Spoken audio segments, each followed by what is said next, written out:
I figured I would jump on here quick and make a little video on how I rigged my Titan 10.5, especially with the live scope and the motor guide I have on the front, because I have an older model. I believe it's from 2018, but there's not too many videos out there on how people do stuff. So I figured I'd come on here and show you guys what I did. I'll start with the motor guide on the front.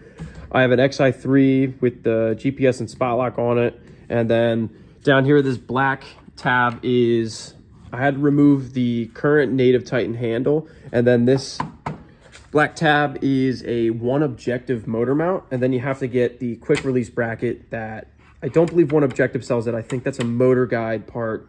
I did buy this secondhand, but I can't remember. If you need clarification on that, I can certainly find that out. But basically you remove that pin, and then I can take that motor off. But when that pin's in, you can't take it anywhere. So One Objective makes some pretty awesome accessories. Definitely check them out if you're looking to mount a motor, because chances are they've made something for your kayak. And then as far as the quick release goes, it's this pedal right here.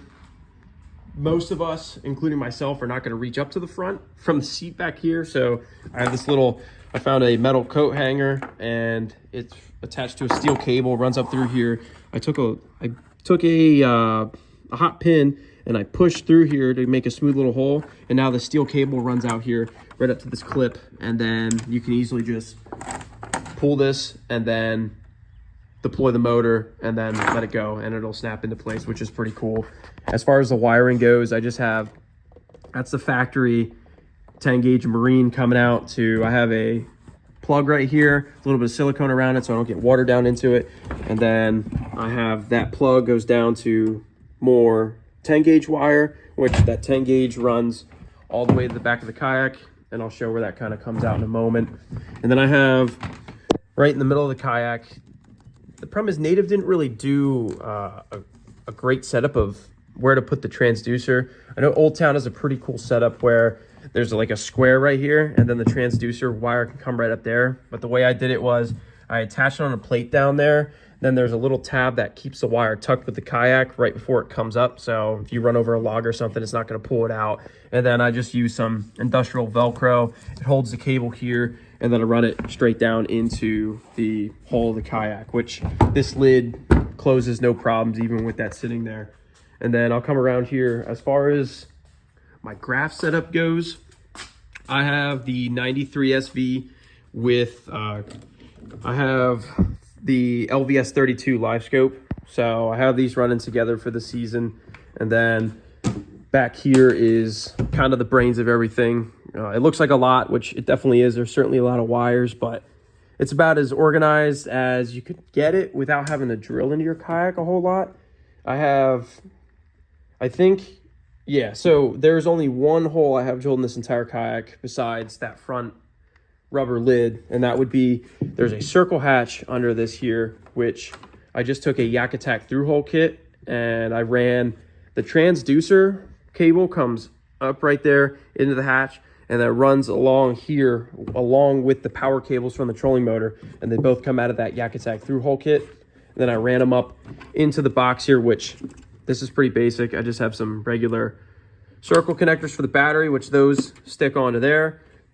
And then the transducer cable comes up into this black housing here. It doesn't even have to go into the box here. It just has to go right to the graph. So that one comes up straight into here. And then all of my cables that need to go from either the black box or the battery the problem is they're all kind of going to a different spot. So they kind of look like they're all over the place, but so far, this is the best way I found to organize them. And the excess cable is zip tied and pushed down there, but I have foam blocks in here, so nothing's moving around. No cables are going to get pinched.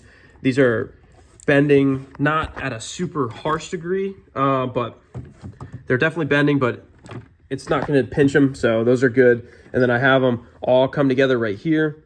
They run up into this electrical housing, which there's 4 cables in here. It comes up to here. The live scope transducer cord is able to come right out, and then these are able to break away and go into the back of the graph. So it's a pretty straightforward setup. I could not find anything online on how people rig theirs, so I wanted to kind of show what I did And the nice part is it's the most minimum amount of drilling. I think a Yak Attack through hole kit, I believe, maybe costs you $10. It could be more, don't quote me on that. It might be closer to 20, but it's a very cheap investment. And what's nice about the Yak Attack through hole kit, which I actually have one right here, because before I had livescope, I just ran the power cable and the transducer right out of there. But I'll show you. This is what it looks like. So these tabs right here will come with circles in them, so you can cut a slice in it, slot the wire in, and then the wire will run out seamlessly. This plastic plate kind of holds it together. Then no water is able to come in, which is nice. You do have to drill into the kayak with I have these little self tappers, but it doesn't really need to be held on there super strong. So that's done well for me. I have no issues. So that's what I got as far as my setup goes for the season. If you guys have any questions or you need maybe a little more detail, feel free to message me. I'm happy to respond to comments or kind of give some advice of some other things I did.